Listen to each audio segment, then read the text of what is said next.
자, 우리 5절 같이 읽겠습니다. 시작.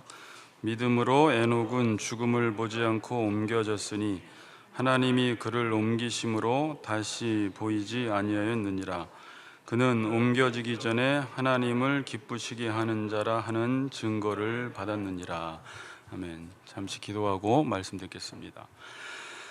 하나님 아버지, 이 시간 예배를 드립니다.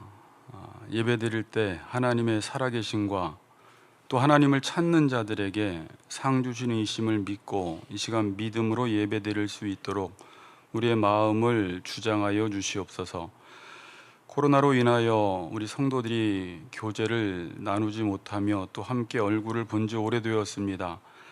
하나님께서 그들의 각 가정들을 지켜주시고 무엇보다도 말씀과 멀어지지 아니할 수 있도록 늘 은혜를 베풀어 주시며 온라인으로 특별히 예배드리는 성도님들, 하나님 주변은 어수선하고 예배드리기 좋은 환경에 있지 않지만 하나님께 집중할 수 있도록 모든 환경을 조성하여 주셔서 하나님의 사랑과 하나님의 은혜를 늘 기억하며 하나님 앞에서 살아가는 모든 가정들 되게 하여 주시옵소서.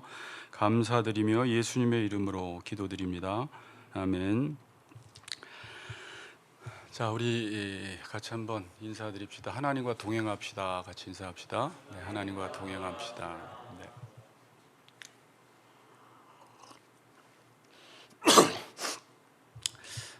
히브리서 11장 5절 읽었고요. 미리 그냥 창세기를 한 번 더 읽고 시작을 합시다. 창세기 5장을 잠깐 봐주세요. 5장 21절 24절입니다. 우리 21절부터 24절까지 한 절씩 교독합니다.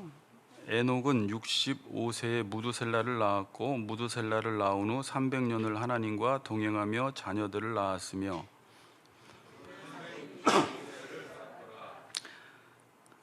같이 읽겠습니다. 시작. 에녹이 하나님과 동행하더니 하나님이 그를 데려가심으로 세상에 있지 아니하였더라. 네. 자, 오늘은 설교 제목이 믿음으로 에녹은 이라는 제목으로 첫 번째 시간입니다. 에녹의 믿음에 대해서 살펴보는데요, 두 번에 나누어서 살펴보도록 하겠습니다. 오늘은 그 서론적으로 하나님과 동행하는 것이 무엇인지, 어떻게 하면 하나님과 동행할 수 있는지를 서론적으로 살펴보고, 다음 시간에는 구체적으로 에녹은 어떻게 하나님과 동행했는가를 살펴보겠습니다. 자, 오늘 히브리서 11장 5절의 본문의 내용은 단순합니다. 에녹은 죽음을 보지 않고 하늘로 옮겨졌다라는 거예요. 그리고 하늘로 옮겨지기 전에는 하나님을 기쁘시게 하는 삶을 살았다는 내용이에요. 그러니까 에녹은 이 땅에 살아있는 동안 하나님을 기쁘시게 하는 삶을 살다가 죽음을 보지 않고 하늘로 옮겨진 인물입니다. 에녹의 특징은 하나님을 기쁘시게 하는 자입니다.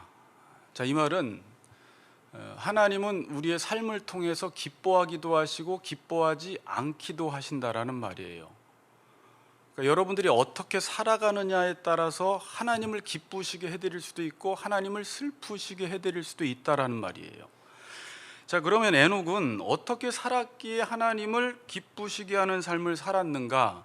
아까 우리가 창세기 5장을 봤는데 에녹은 65세에 무두셀라를 낳았고 무두셀라를 낳은 후 300년을 하나님과 동행하며 자녀들을 낳았으며 그는 365세를 살았더라. 에녹이 하나님과 동행하더니 하나님이 그를 데려가심으로 세상에 있지 아니하였더라. 하나님이 에녹을 데려가신 이유가 오늘 창세기에서는 뭐라고 하고 있어요? 에녹을 데려가신 이유가 하나님과 동행했다고 말씀하고 있어요. 자, 그럼 하나님을 기쁘시게 하는 게 무엇인지를 우리가 보려면 창세기에 이 답을 해주고 있는데 그건 하나님과 동행하는 삶을 살았다라는 것입니다. 자, 그래서 70인역, 그러니까 히브리어를 헬라어로 번역한 성경은요, 이 창세기를 하나님과 동행하였더라고 번역하지 않고 에녹은 하나님을 기쁘시게 하는 자였더라라고 번역하고 있어요. 그러니까 그 말은 뭐예요? 하나님을 기쁘시게 하는 것과 하나님과 동행하는 것은 같다는 거예요. 그럼 우리가 어떻게 하면 하나님을 기쁘시게 해드릴 수 있을까? 오늘 이 본문에서는 한마디로 하나님과 동행하는 삶을 살아야 한다고 말씀하고 있습니다. 자, 먼저 동행이라는 의미가 뭐냐면 단어적인 의미가 할라크라는 단어를 썼는데 누구누구와 함께 걷다, 보조를 맞추다, 삶의 방식을 같이 하다라는 것입니다. 자, 여러분, 우리 교회 이름이 뭐죠? 같이 걷는 교회예요. 이런 의미로 지었어요. 원래 동행이라는 의미로 이걸 좀 풀어서 같이 걷는 교회라는 이름을 지었어요. 그러니까 우리가 같이 걷기만 하면 우리 교회는 정말 하나님을 기쁘시게 해드리는 교회가 될 수 있습니다. 자, 그런데 하나님과 동행하는 것이 쉬울까요? 쉽지 않을까요? 그냥 우리의 현실을 보면 그렇게 하나님과 동행하는 게 그렇게 쉬운 건 아니라는 것을 우리가 알게 돼요. 먼저 여러분들이 사람과 사람 사이의 동행을 잘하는지를 한번 생각해 보세요. 부부 사이에도 동행하는 것이 힘들고요. 우리 교회가 같이 걷는 교회라고 이름을 지었지만 같이 걷는 게 그렇게 쉽지만은 않다라는 것을 우리가 알게 됩니다. 쉽지 않죠? 쉬워요? 네. 어떤 것을 하나 진행하려고 해도 같이 걸어가지는 게 이렇게까지 힘든가? 사람이 몇 명 되지 않아도 정말 같이 동행하고 같이 걷는다라는 게, 삶의 방식을 같이 한다라는 게 그렇게 쉽지 않다라는 것을 우리가 알게 됩니다. 어떻게 할 수 있냐면, 우리가 살아가면서 가장 많이 보는 장면이 뭐냐면 싸움이에요. 싸움. 지금 국가도 지금 대선을 앞두고 싸우고 있어요. 계속 싸우고 있고, 교회도 보면 늘 싸우고 있고, 가정도 보면 늘 싸우고 있고, 사람들의 삶을 보면 안 싸우는 곳이 없어요. 유치원에서도 아이들이 싸우고요, 학교에서도 싸우고요, 모든 사람들이 다 싸우는 삶을 살아간다라는 것은 동행하는 것이 그렇게 쉽지 않다라는 것을 우리에게 보여주고 있어요. 그럼 여러분들이 나는 사람과는 동행하지 못하지만 하나님과는 동행하는 삶을 살아가라고 말하지만, 성경을 보고 지금 우리의 삶을 보면 하나님과 우리 사이에도 그렇게 동행하는 사람이 많지 않다라는 것을 우리가 보게 돼요. 사람과 사이가 안 좋으면요, 티가 금방 나요. 싸웠구나, 티가 금방 나지만 하나님과는 티가 잘 나지 않아요. 왜 그럴까요? 하나님은 금방 반응하지 않으세요. 또 보이지 않기 때문에 하나님이 지금 진노하시는지 우리를 이뻐하시는지를 잘 몰라서 혼자 착각하는 사람들이 많아요. 더군다나 우리가 예배를 잘 드리고 신앙생활을 교회에서 하라는 대로 잘하고 기도생활 잘하고 헌금생활 잘하면 자기 스스로는 하나님과 동행하고 있다라고 생각을 하는데, 지금도 하나님과의 관계가 틀어지고 엇나간 사람들이 엄청 많아요. 그걸 어떻게 알 수 있냐면 구약 성경을 보면 알 수 있어요. 우리가 지난 시간에 살펴보았듯이 이스라엘 백성들은 계속 하나님이 요구하시는 것을 하지 않아요. 자신이 하고 싶은 대로 신앙생활을 했습니다. 그래서 계속 리브라는 단어를 썼죠. 하나님과 싸워요. 그러니까 우리 한국교회 성도들이 자기 스스로는 하나님과 싸운다고 생각을 하지 않지만 지금 하나님과 엄청나게 싸워서 하나님과의 관계가 틀어진 사람들이 많아요. 교회는 잘 나올 수 있겠지만 예수님 시대에도 마찬가지였어요. 예수님의 제자들은 예수님과 동행하는 사람인데 제자들조차도 예수님과 동행하지 못했어요. 동상이몽이라는 거 알죠? 같은 자리에서 자면서 다른 꿈을 꿔요. 예수님과 같이 걸어가면서도 다른 생각을 하고 다른 곳을 바라보며 가는 거예요. 저나 여러분도 마찬가지일 수 있어요. 목사를 해도요, 하나님과 동행하는 게 아니에요. 엉뚱한 생각을 하면서 가면 하나님과 동행하지 못하는 것입니다. 더 좀 슬픈 현실은 뭐냐면요, 하나님과 동행해야 하는 성도들이 자기와 함께 동행하는 하나님을 잘 몰라요. 하나님이 우리에게 요구하시는 것이 무엇인지도 몰라요. 하나님의 뜻에 대해서 되게 무지해요. 그럼 동행할 수가 없는 거예요. 내가 동행하는 하나님도 모르고, 하나님이 누구신지도 모르고, 하나님이 내게 요구하시는 것이 무엇인지도 모르고, 하나님의 뜻이 무엇인지 모르면 동행할 수가 없어요. 자, 그러면 이 질문 오늘 중요합니다. 이 질문으로 쭉 풀어나가는데, 우리가 하나님과 동행하려면 어떻게 해야 돼요, 여러분? 우리 같이 걷는 교회가 정말 같이 걸어가기 위해서는 어떻게 해야 돼요? 부부가 함께 같이 걸어가기 위해서는 어떻게 해야 돼요? 뜻이 같아야 돼요. 뜻. 자, 그래서 저희 교회가 핵심 가치가 뭐예요? 같이 걷기 위해서 하나님의 뜻을 아는 것을 핵심 가치로 잡고 같이 걷는 교회라는 이름으로 출발을 했어요. 하나님의 뜻으로 하나님과 같이, 자신과 같이, 이웃과 같이 걷자는 거예요. 자, 그래서 아모스서 3장 3절을 보면 두 사람이 뜻이 같지 않은데 어찌 동행하겠으며 라는 말씀이 있어요.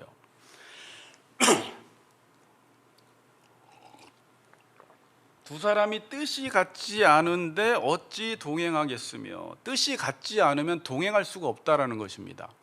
그래서 하나님은 동행할 수 있는 길을 열어주셨어요. 그러니까 뜻이 같아질 수 있는 길을 열어주셨어요. 그게 무엇일까요? 뜻을 맞추라고. 예배예요. 그게. 그러니까 예배는 뭐예요? 뜻을 맞추는 것이에요. 그러니까 예배에 실패하면 동행에 실패하는 거예요. 자, 이제 오늘 여러분 지난 시간과 이번 시간, 다음 시간까지 예배를 좀 잘 정리했으면 좋겠어요. 일단 제가 예배 학도 배웠고, 교수님들마다, 목사님들마다, 또 여러분들이 인터넷을 치면 예배에 대한 정의가 너무 학적으로 많이 나와 있는데, 이게 부분적인 정의이기 때문에 그 정의를 봐도 예배가 뭐지?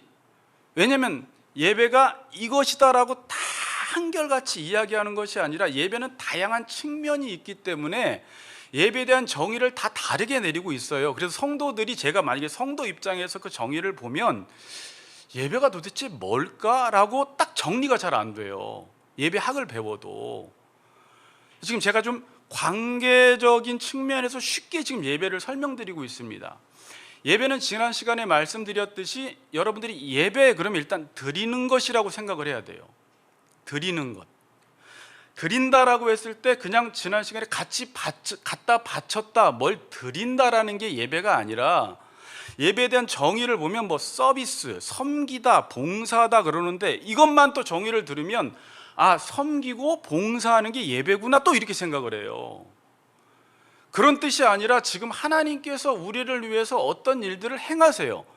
사랑과 정의를 하나님이 우리와 맺은 언약을 계속 행하시니까 그것을 내 삶 속에 이루기 위해서 내 삶을 드려야지 그 뜻이 이루어지니까 우리가 예배를 드린다라는 것을 섬긴다라고 표현을 해요. 그러니까 예배는 드리는 거예요. 자, 그래서 제가 설교 준비를 하다가 바로 인터넷 들어가서 예배의 정의를 쳤어요. 다른 교수님들이나 학자는 뭐라고 또 이야기하고 있나 그랬더니, 장신대 교수 주승중 교수님, 저는 잘 모르지만 이분이 예배의 기초적 이해라고 해서 글을 쭉 썼습니다.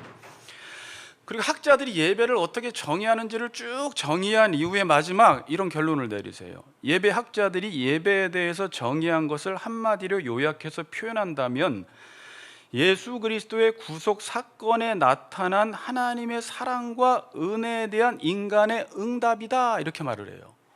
무슨 말인지 알겠어요? 히브리서에서 배운 거잖아요. 예수가 우리를 위해서 죽으심으로 우리를 온전케 해서 하나님의 보좌 앞으로 담대히 나아갈 수 있게 되었다라고 말씀드렸잖아요. 그래서 이제 하나님으로부터 사랑과 정의와 하나님의 은혜를 받고, 그 은혜를 계속해서 받기 위해서 우리의 삶을 드리는 응답의 행위, 반응의 행위가 예배라는 것이에요. 그래서 예배가 뭐냐? 그럼 여러분들이 드린다라고 이해하면 돼요. 근데 예배를 드리러 갔는데 예배를 드리지 않으면 예배는 드린 게 아니에요. 자, 오늘 예배를 드리러 왔잖아요. 근데 내 삶을 오늘 하나님 말씀 앞에 내 삶을 드리고 가지 않으면 예배를 드리고 가지 않은 거라고요. 우리가 상점에 가서 돈을 냈는데 물건을 가지고 오지 않으면 상점에 갔지만 물건을 사온 게 아니에요. 스케이트를 타러 갔는데 스케이트를 타고 오지 않으면 스케이트를 탄 게 아니에요. 예배를 드리러 왔는데, 오늘 온라인 예배건 대면 예배건 예배를 드리는데 나를 드리고 오지 않으면 예배를 안 드린 거라는 거예요. 아무리 오늘 예배를 형식적으로 겉으로 잘 드렸어도. 드린다라는 것은 하나님의 행하심 앞에 내 생각이 있고 내 뜻이 있고 내가 하고 싶은 것이 있지만 나를 들여서 하나님이 행하시는 것을 내가 행하는 것까지, 이 시간에 예배를 드리는 것과 그 하나님의 말씀을 행하는 것까지, 아벨의 예배와 에녹이 하나님과 동행하는 것까지를 예배라고 하는 것입니다. 제가 히브리서를 이렇게 공부를 하면서 예배에 대한, 믿음에 대한 정의를 내리고 믿음으로 살려면 어떻게 해야 하는지를 히브리서 기자가 설명을 하면서 첫 번째로 다루는 게 예배 문제예요. 왜? 예배에 실패하면 믿음으로 살아갈 수가 없기 때문에 그런 것이에요.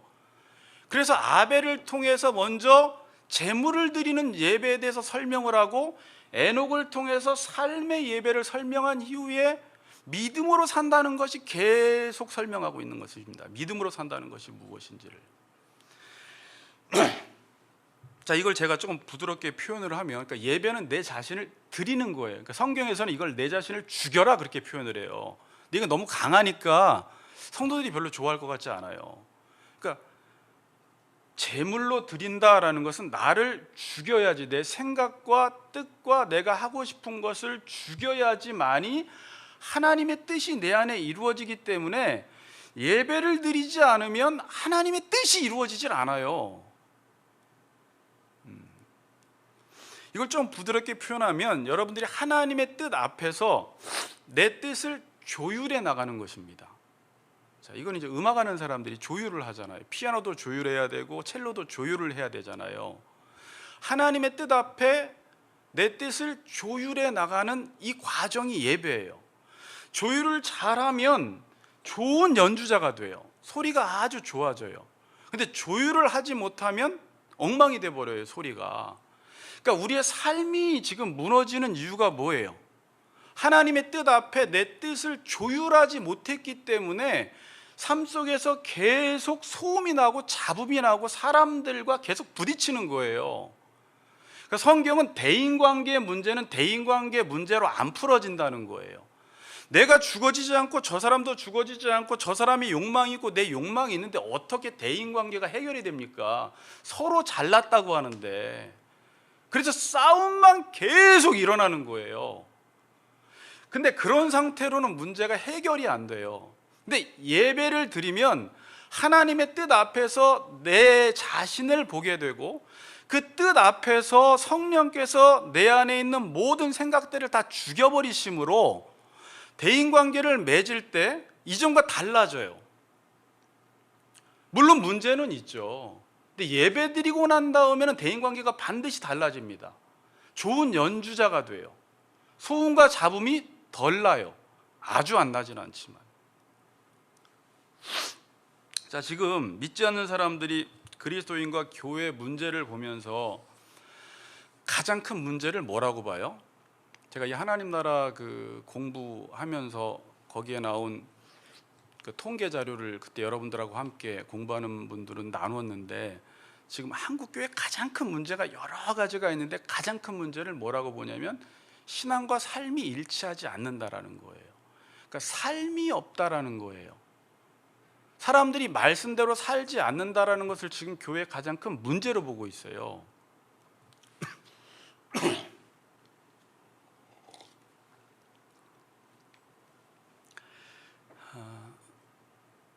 계속해서 그리스도인들 안에 나오는 윤리적인 문제들, 목사의 성적 문제들, 횡령 문제들, 어디에 문제가 터지면 항상 그리스도인들이 다 끼어 있어요. 그래서 삶이 문제다라고 봐요. 교회 문제를 보면서 뭐 건물이 없다, 예배를 안 드린다, 이런 것들을 문제로 안 봐요. 왜? 예배는 너무 잘 드리거든요. 건물도 너무 의리의리한 건물들이 우리에게 있거든요. 이걸 문제로 보지 않아요. 삶을 문제로 봐요. 자, 그러면 그리스도인들이 어디에 신경을 써야 돼요? 이제부터는 삶에 신경을 쓰면 안 돼요. 삶에 신경을 쓴다고 해서 삶이 바뀌지 않아요. 기독교 윤리운동하는 사람들이, 진보주의자들이, 그리스도인들이 뭐 정치 참여, 사회 참여 아주 중요해요. 근데 이걸 우선시해서는 안 돼요. 지금 계속 우리의 문제는 뭐냐면 그리스도인 자체가 문제예요. 무엇인가를 안 하는 게 문제가 아니라 내 자신 자체가 문제인데, 그 사람들의 문제는 뭐냐면 문제를 잘 인식 못하는데 예배를 바르게 드리지 않은 거예요. 그 사람 자체가 하나님의 뜻 앞에서 자기 자신을 조율하지 않은 상태 속에서 어떤 일을 하면 겉으로 보기에는 윤리운동이고 하나님 나라 운동이지만 그 안에서도 불의가 행해져요. 왜냐하면 예배에 실패했기 때문에 그래요. 자, 그래서 예배보다는, 그러니까 삶보다는 예배에 먼저 관심을 가져야 돼요. 그게 정확한 진단이에요. 자, 제가 이런 예를 한번 들어볼게요. 가장 좋은 예가 뭘까 생각해 봤는데, 자, 어떤 연주자가 있어요. 근데 이제 연주자가 연습을 하루에 한 10시간씩 해요. 우리 여기도 보니까 뭐 5시간 이상씩은 막 하는데, 그러니까 하나의 곡을 연주하기 위해서 엄청난 연습을 해요. 자, 막 연습을 하는데 막상 연주를 할 때는 연주를 못 하는 거예요. 그럼 선생님이 물어봐요. 너 왜 이렇게 연주를 못하니? 너 연습 안 했지? 라고 하면 연습했어요 라고 하는데, 선생님은 어떻게 생각하냐면 연습을 안 했다라고 보는 거예요. 연습을 제대로 했으면 이렇게 연주를 못할 리가 없다라는 것이죠. 알고 봤더니 연주자는 연주실에서 연주를 하루에 10시간씩 연주 연습을 하는데, 정말 좋은 악보는 악보대로 다 사다 놨어요. 많이도 사다 놨어요. 그러면서 늘 악보를 보면서 하는 말이, 이 악보는 너무 좋은 악보라는 거예요. 이 악보를 보면서 선율이 너무 아름답다는 거예요. 박자가 너무 경쾌하다는 거예요. 너무 멋있대요. 그러면서 연주를 할 때는 이 연주 앞에 자기 자신을 예비하지 않아요. 이 악보 앞에, 그러니까 악보 앞에 자기 자신을 맞추지 않고 자기 마음대로 연주를 하는 거예요. 마치 신앙인들이 이렇다라는 거예요. 하나님의 말씀을 많이 들어요. 성경 공부를 많이 해요. 말씀이 좋대요. 저 목사님 말씀이 최고 좋대요. 이 성경은 너무 멋있대요. 너무 정확하게 우리를 위해서 말씀해 준대요. 그렇게 말을 하면서 삶 속에서는 어떻게 살아가요? 자기 마음대로 살아가는 거예요. 그러니까 이 말씀 앞에 내 자신을 드리는 행위, 조율하는 행위, 경건에 이르기를 연주 하나를 하기 위해서도 하루에 5시간, 10시간씩을 연습해서 한 달, 2달을 해야지 그 한 곡을 그나마 연주를 해내는데, 하나님의 말씀을 연주하는데 연습을 하지 않고 늘 말씀은 좋아, 말씀은 멋있어, 이 목사님의 설교는 좋고 저 목사님의 설교는 싫어, 이런 말만 하면서 자기 자신은 연습을 하지 않으니까, 자기 마음대로 살아가니까 삶이 엉망인 거예요. 좋은 삶이 나올 수가 없어요. 예배를 드리는 것 같은데 예배를 안 드리는 것입니다. 그러니까 딴짓하는 거예요. 자, 여러분 지금 예배 시간에 딴짓해요, 안 해요? 이렇게 해도 딴짓할 수가 있어요. 눈물을 흘려도 딴짓할 수 있고, 졸지 않아도 딴짓할 수 있어요. 뭐 안 하면? 드리지 않으면 딴짓하고 온 거예요. 여러분, 그래서 성령 충만한 예배를 드리면요, 진정한 예배자들은 일주일 전부터 예배하고 예배를 사모하고 물질을 준비하고 시간을 내어드리고 이 자리에 나와서 하나님의 말씀을 경외하는 마음으로, 기대하는 마음으로 들으면요, 내 삶이 드려져요. 그리고 그 안에서 놀라운 역사가 일어나요. 저는 이 예배의 영광을 이렇게 좀 회복시키고 싶은 소원이 계속 불이 타다가 요즘 좀 꺼졌거든요. 잘 안 돼서. 그런 예배를 계속 드려왔었어요. 여러분 앞에 서 있는 목사 그런 예배를 드렸었어요. 그리고 지금도 드리고 있고 드리고 싶어요. 더 잘. 그때 내 삶 속에 어떤 일이 일어나는 줄 알기 때문에 그래요. 예배를 드리는 것 같지만 드리질 않습니다. 마치 이스라엘 백성들 같아요. 이사야서 1장 11절에 보면, 여호와께서 말씀하시되 너희의 무수한 재물이 내게 무엇이 유익하뇨? 나는 순양의 번제와 살찐 짐승의 기름에 배불렀고 나는 숫송아지나 어린 양이나 숫염소의 피를 기뻐하지 아니하느니라. 너희가 내 앞에 보이러 오니 이것을 누가 너희에게 요구하였느냐? 내 마당만 밟을 뿐이니라. 형식적인 예배를 드린다는 거예요. 처음에는 이렇게 안 드렸겠죠. 시간이 지나가면서 제사를 여러 번 드리다 보니까 형식적으로 제물만 가져오고 그걸 하나님이 평가하시기를 너희는 내 앞에 보이러 온다는 거예요. 마당만 밟고 간다는 거예요.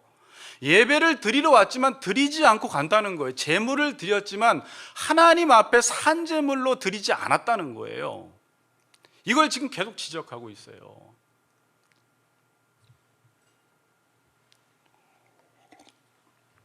여러분 혹시 이런 생각 해보신 적 있어요? 여러분이 하나님께 예배하는 게 아니라 하나님이 나를 혹시 예배하게 만드는 건 아닌가? 이런 생각 해보셨어요? 여러분 살다가 제일 기분 나쁜 적이 언제냐면, 제가 사장이고 직원이 있는데 그 직원이 나한테 사장님 존칭은 다 쓰면서, 존댓말은 쓰면서 사장님이라고 부르는데, 그 직원이 사장을 좌지우지하려고 할 때, 사장처럼 행동할 때 말은 존칭을 쓰고 사장이라고 부르는데 직원이 사장을 좌지우지하려고 할 때 그것처럼 기분이 안 좋은 게 없어요. 근데 우리가 하나님께 그럴 수 있다는 거예요. 예배 드리러 왔는데 하나님이 나한테 예배 드리도록 만드는 거예요. 하나님이라고 말은 하고, 하나님은 주권자라고 말은 하고, 우리의 아버지라고 말은 하고, 창조주요 구원자라고 고백은 하지만 결국 하나님을 내 앞에 무릎 꿇게 만드는 거예요. 그래서 하나님은 그걸 보고 너희들은 나를 멸시한다는 거예요. 너무 기분 나쁘다는 거예요. 말은 존칭을 쓰는데, 하나님이라고 부르는데 너희들이 나를 예배하러 와놓고 하나님이 나를 예배하게 만든다는 거예요. 그런 일이 지금 우리 예배 가운데 일어나고 있을 수 있어요. 여러분, 예배와 동행이라는 것은 같은 것이에요. 그래서 예배와 동행, 예배와 동행은 분리시킬 수가 없어요. 예배 시간에 여러분들이 오늘 하나님의 말씀을 듣고 정말 그 말씀 앞에 헌신하고 내 자신을 드리고 내 뜻을 드리고 내 생각을 죽이면 삶 속에서도 그러한 삶을 살아가게 되는데, 예배 시간에 그러한 일이 일어나지 않으면 삶 속에서도 하나님의 말씀을 따라 살아간다는 것은 불가능해요. 그래서 예배에 실패하면 반드시 삶에 실패해요. 지금 우리 주변에 예배 안 드리는 사람들 보세요. 그리고 나서 하나님의 뜻대로 잘 살아가는 사람들이 있나요? 없어요. 그래서 예배를 드리지 않으면 삶은 무너지게 되어 있습니다. 저는 이 시대 우리 성도님들이나 우리 청년들이나 아이들이 예배가 무엇인지 정말 알기를 원해요. 평생을 예배 드리는데 예배가 무엇인지도 모르고 혼자 평가로 뭐 예배 같다, 예배 같지 않다, 예배를 드린 것 같다, 드린 것 같지 않다라는 자기 나름대로의 기준을 가지고 예배를 평가하는데, 오늘 말씀 예배를 드리지 않으면 예배는 드린 게 아니에요. 예배는 공연이 아니에요. 그래서 여러분, 지금 많은 사람들이 예배를 공연으로 생각을 해요. 좋은 짜임새 있는 공연 하나를 보면 너무 좋았다 하듯이 예배 순서가 짜임새 있고 흐트러짐이 없고 말씀 적당하게 잘 전하고 성가대 있고 찬양팀 있고 하면 예배를 잘 드렸다고 생각을 해요. 또 예배를 하나의 강의로 생각을 해요. 그래서 좋은 강의 하나 듣고 오면 좋았듯이 예배 시간에 좋은 말씀 하나 듣고 오면 좋았다고 이야기하는데, 그 정도 가지고 예배 드린 게 아니에요. 우리 혁이도 잘 들어보세요. 예배가 뭔지. 자, 로마서 12장 1절은요, 하나님이 기뻐하시는 거룩한 산 제사로 드리라 라고 말하는데, 자, 이 본문을 가지고 예배 정의를 잘 안 내리려고 해요. 여러분, 왜 그런지 아세요? 신약 시대는 산 제물을 드릴 리가 없다고 생각을 해요. 근데 분명히 지금 사도 바울은 11장까지 구원에 대해서 이야기한 이후에, 그러므로 내가 하나님의 모든 자비하심으로 권하노니 너희 몸을 하나님이 기뻐하시는 거룩한 산 제사로 드리는 것이 영적 예배라고 이야기를 해요. 그리고 여러분들이 이제 히브리서가 11장은 우리 믿음의 선진들이 예수님에 대해서 어떻게 반응했는지가 나오고 12, 13장은 우리가 어떻게 반응해야 할지에 대해서 나오면서 히브리서 13장을 보세요. 13장의 타이틀이 뭐예요? 제목이? 하나님이 기뻐하시는 제사라고 나와 있죠. 그리고 15절, 16절을 보세요. 결국 히브리서의 결론이 뭔지 아세요? 예수님을 아는 사람은 15절, 16절처럼 살아야 한다라는 거예요. 그러므로 보세요. 15절. 우리는 예수로 말미암아 항상 찬송의 제사를 하나님께 드리자. 그 이름을 증언하는 입술의 열매니라. 16절. 오직 선을 행함과 서로 나누어 주기를 잊지 말라. 하나님은 이 같은 제사를 기뻐하시느니라. 여기서 뭐라고 표현을 해요? 제사라고 표현을 해요. 찬송의 제사를 드리고 선행의 제사를 드려야 된다는 거예요. 왜 제사라고 표현을 할까요? 너희 몸을 드림으로 드리지 않으면 그런 선행이나 서로 나누어 주는 일을 스스로는 할 수 없기 때문에 몸을 산 제물로 하나님 앞에 드릴 때 이러한 선행과 나누어 주는 삶을 살아갈 수 있다고 지금 말씀하고 있는 것입니다. 자, 여러분 이렇게 이해를 하세요. 자, 오늘은 서론이니까 좀 딱딱할 수가 있어요. 교리적으로 설교를 하면 좀 딱딱해요. 다음 주에는 본문 재미있으니까 오늘 서론적으로 잘 들어보세요. 우리가 보통 예수님이 우리의 죄를 위해서 산 제물이 되셨기 때문에 보통 이제 우리가 구약시대처럼 산 제물로 드려질 필요가 없다고 생각을 해요. 그런데 분명히 지금 사도 바울은 너희 몸을 산 제물로 드리라고 말을 해요. 구원에 대한 잘못된 이해가 예배에 대한 잘못된 이해로 이어졌습니다. 구원은 이미 하나님께서 예수 그리스도를 보내셔서 우리의 죄를 사하셨지만 계속해서 구원은 이루어가야 한다라고 했죠. 왜 그래요? 구원은 받았지만 아직까지 내 뜻과 내 생각과 내 계획이 살아있기 때문에 계속해서 내 생각과 내 뜻과 내 계획을 하나님 앞에 산 제물로 드려서 다 태워버려야 돼요. 이런 제사를 계속 드리라는 말이에요. 이런 예배를 드려야 돼요. 이게 산제사로 드린다라는 말이에요. 내가 드려지면요, 여러분이 지금 예배 시간에 여러분을 말씀을 듣다가 정말 헌신해서 드리면 하나님의 살아계심이 이 안에서 드러나요. 내 죄가 죽어지면 하나님의 의가 이 예배당 안에 살아나기 시작해요. 내 뜻이 죽어지면 하나님의 뜻이 이 안에서 살아나기 시작해요. 자, 그래서 예배가 기쁨이 있는 거예요. 왜? 살아나기 때문에 그래요. 내가 죽어지는 그곳에 하나님의 뜻이 살아나니까 예배가 풍성해지는 거예요. 그 예배는요, 인간이 인위적으로 만들어낼 수 있는 예배가 아니에요. 성령 충만한 예배, 하나님의 임재가 있는 예배, 이 예배는 도대체 뭐지? 이 예배 시간에 막 내가 불태워지는 것 같아. 하나님 앞에 내 자신의 삶을 막 드리는 일이 일어나는데 그때 보니까 하나님의 영광과 하나님의 임재와 성령이 충만한 예배라는 거예요. 언제? 여러분이 산제물로 드려지는 예배를 드릴 때. 근데 그 예배를요, 드리지는 않고 따라서 인위적으로 그러한 예배를 만들어내려고 해도 절대 만들어지지 않아요. 아무리 요란한 쇼를 해도 그런 성령 충만한 예배는 인간이 스스로 만들어낼 수가 없어요. 언제 그런 예배가 가능해요?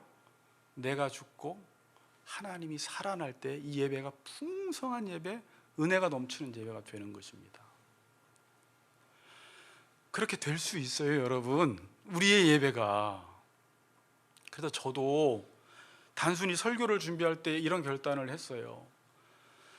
내 자신이 먼저 하나님 앞에 드려줘야 돼요.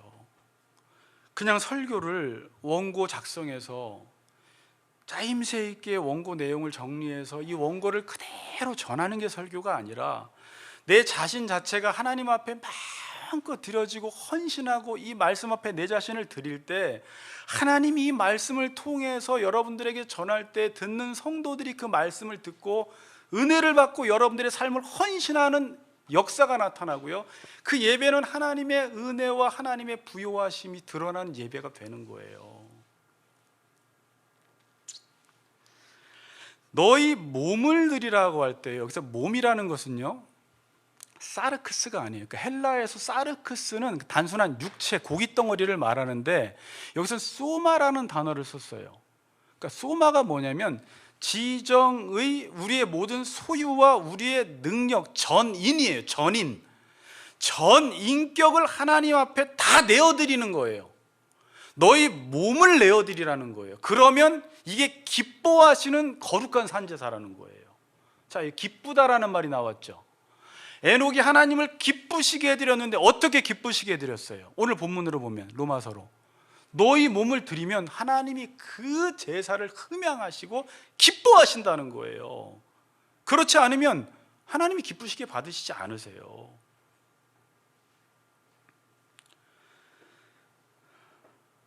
그래서 구약시대 번제라는 게 뭐냐면 이게 히브리어로 올라라고 하는데 재물 전체가 다 불에 타서 하나님께 올라간다라는 거예요. 자, 번제의 목적은 두 가지입니다. 죄와 관련될 때는 속죄 제사예요. 근데 죄와 관련되지 않을 때, 이게 자원 제사인데 죄와 관련되지 않을 때도, 죄를 짓지 않을 때도 번제를 드릴 수가 있는데 그때 번제는 어떤 의미가 있을까요? 내 자신을 전적으로 하나님께 헌신한다는 의미가 있어요. 그러니까 이게 두 가지가 또 같은 의미예요. 내 죄가 있을 때 하나님께 헌신할 수가 없어요. 하나님이 받질 않으세요. 그래서 제사를 통해서, 번제를 통해서 내 죄가 먼저 사함 받고 그런 다음에 하나님 앞에 나아가서 내 삶을 드리는 예배가 번제예요. 그러니까 번제는 뭐예요? 내 자신이 전체가, 내 삶이 불타서 하나님 앞에 올려드리는 제사예요. 레위기서 1장 보면요, 번제를 설명하면서 1장 9절에 보면 이 불살라 번제를 드릴지니 이는 화제라, 여호와께 향기로운 냄새니라라는 말이 있어요. 그러니까 우리 자신을 다 불살라 하나님께 드릴 때 여호와께서 이것을 향기로운 냄새라고 말하는데, 이게 향기롭다고 번역을 했지만 이게 진정시키다라는 의미예요.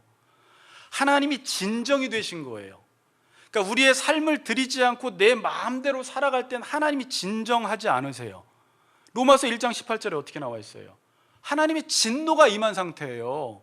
우린 지금 이 진노가 보이지 않으니까 하나님이 우리에게 진노하신다라는 생각을 하지 못하는데, 여러분들의 삶을 드리지 않으면 하나님은 지금 진정이 안 돼서 진노하시는 거예요. 하나님의 진노가 불의로 진리를 막는 사람들의 모든 경건하지 않음과 불의에 대해서 하나님이 나타났다고 하잖아요.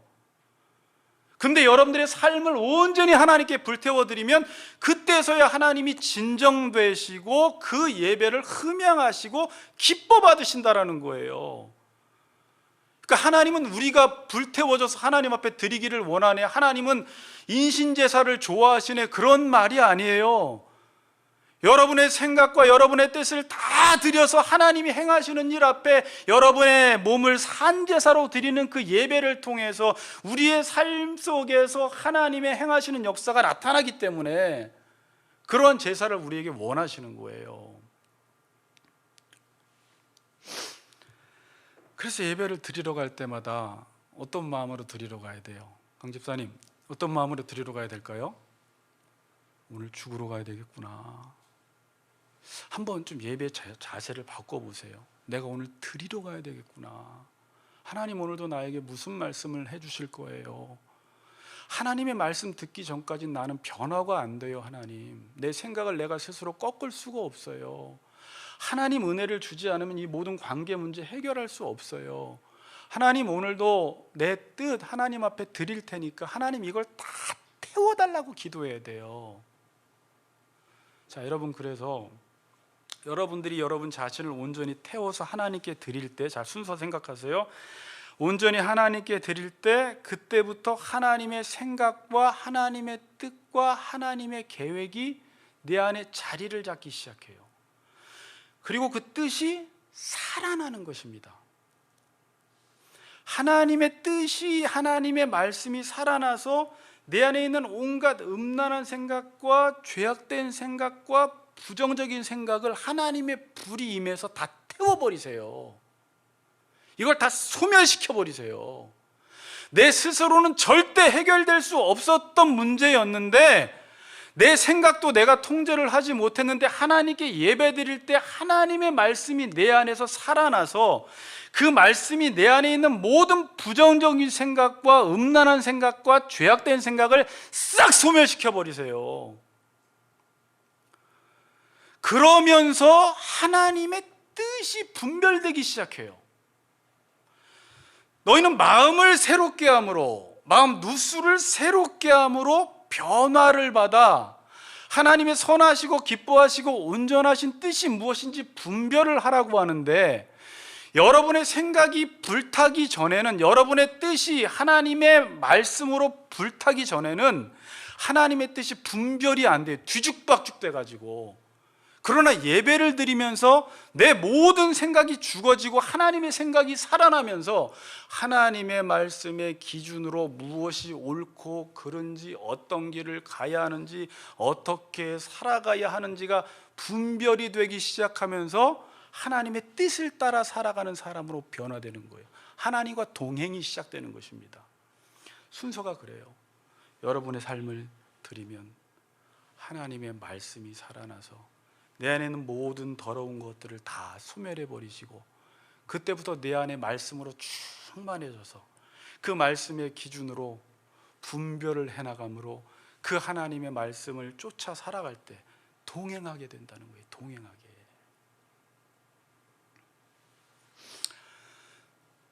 삶의 거룩함, 삶의 구별은 예배의 구별, 생각의 구별로부터 시작이 되는 것입니다. 절대 삶의 구별은, 우리가 구별된 삶을 살아야 한다라고 할 때 그냥 사라지는 게 아니라 여러분들이 생각이 먼저 구별이 돼야 돼요.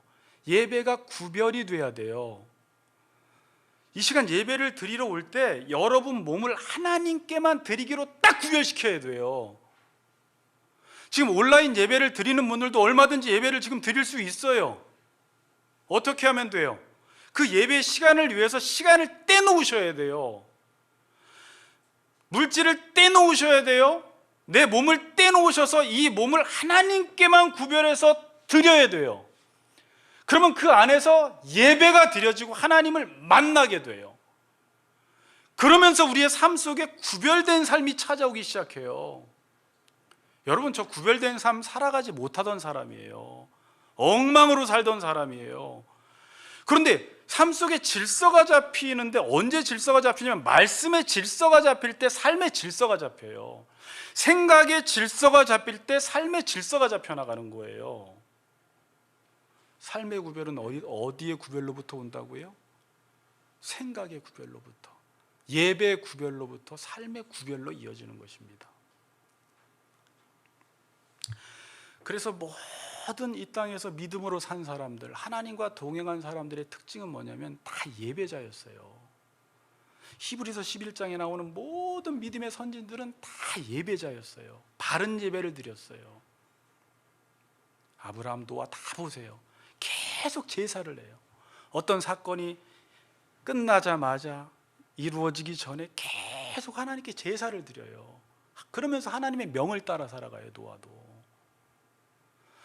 지금 그리스도인들이 제대로 예배만 드렸다면, 여러분, 지금 그리스도인들이 1000만인이라고 이야기하는데 이분들이 정말 예배를 드렸다면 이 세상은 정화되어야 돼요. 그런데 계속해서 이렇게 이 세상이 포악하고 불의하고 이 세상이 하나님 보시기에 이렇게 악행을 행하는 이유는 우리 그리스도인들이 예배는 많이 드리지만, 수많은 예배를 드리지만 예배를 드리지 않았다라는 증거예요. 형식적인 예배를 드린 거예요. 마당만 밟고 온 거예요. 그래서 열왕기상 18장에 갈멜산 전쟁에서, 여러분, 이 전쟁에서 이기기 위해서 엘리야가 했던 게 뭔지 아세요? 가장 먼저 했던 게 무너진 제단을 수축하는 일부터예요. 12돌을 취해서 예배를 먼저 회복시키는 일을 해요. 너희들이 예배가 회복되기 전에는 절대 이스라엘 백성 이 땅이 회복이 안 된다는 거예요. 너희들은 지금 기우뚱기우뚱, 머뭇머뭇, 하나님께도 너의 삶을 드리고 우상에게도 너의 삶을 드리는 그러한 삶 가지고는 하나님을 경배하고 하나님을 예배할 수 없다는 거예요. 그래서 무너진 제단을 먼저 수축하기 시작해요. 이거를 무너진 제단을 수축했을 때 하나님께서 아까 말씀드렸듯이 불이 임해서 번제단을 태우고 나무를 태우고 돌을 태우고요, 그 모든 도랑에 물을 다 핥아버리세요. 예배가 회복될 때 하나님의 불이 임한다라는 것을 보여주는 사건이에요, 여러분. 결론을 맺겠습니다. 동행은 억지로 되지 않습니다. 동행은 예배를 드리지 않으면 동행은 불가능해요. 아까 아모스 3장 3절의 말씀대로 두 사람이 뜻이 같지 않은데 어찌 동행하겠으며 그래요. 자, 그래서 여러분, 자, 지금 이 시간에 또 집에 돌아가셔서 여러분이 스스로 질문을 하세요. 내 삶의 목적과 나는 어떤 뜻을 위해서 살아가는가? 만일 여러분들의 삶의 목적과 그 뜻이 하나님의 뜻과 같지 않으면 교회는 다닐 수 있지만 하나님과 동행하는 것은 불가능합니다. 왜냐하면 뜻이 같지 않으면 동행할 수 없기 때문에 그래요. 그래서 이렇게 머뭇머뭇거리지 말고요, 오늘 우리 친구들 성경 공부하는데 예수 믿는다는 것은 두 번째가가 예수 믿는다는 것은 무엇인가 하면서 머뭇머뭇거리는 걸 의미하지 않는다, 이제 이런 내용을 배우는데, 여러분들이 먼저 하나님의 뜻 앞에 여러분들의 뜻을 맞춰 나가는 일부터 해야 돼요. 그게 되지 않으면 동행이 불가능해요. 내가 돈을 버는 이유, 직장 가는 이유, 살아가는 이유, 오늘도 잘 살아야 하는 이유가 하나님의 뜻을 위해서 살아간다라는 사실에 여러분들이 결단하고 움직이는 순간 반드시 우리의 삶이 새로워지게 되어 있고요, 하나님과 동행하게 되어 있고요, 하나님의 함께 하심을 경험하게 되어 있어요. 그래서 우리 교인들 이 두 가지를 계속하세요. 하나님의 말씀 앞에 내 뜻을 조율하는 일을 계속하세요. 그리고 힘들면요, 기도의 자리에 나오세요. 기도가 뭐냐면 하나님의 뜻 앞에 내 뜻을 조율하는 시간이에요. 주여 나의 원대로 마옵시고 아버지의 원대로 되기를 원하나이다. 내 뜻이 주어지지 않으면 기도 시간에 부르짖으세요. 그냥 성령이여 오늘 나를 도말하시고 소멸시키시고 내 뜻을 죽이셔서 전적으로 하나님 앞에 내 몸을 산제물로 드리는 예배자가 될 수 있도록 여러분들이 기도하신다면 반드시 여러분들의 삶은 변화되고 하나님과 동행하는 복된 자로 살아가게 될 것입니다. 이번 한 주간도 아니 여러분들의 평생의 삶 속에 하나님의 뜻을 따라 살아가심으로 동행하시는 우리 같이 걷는 교회 성도님들이 되시기를 주의 이름으로 축복합니다.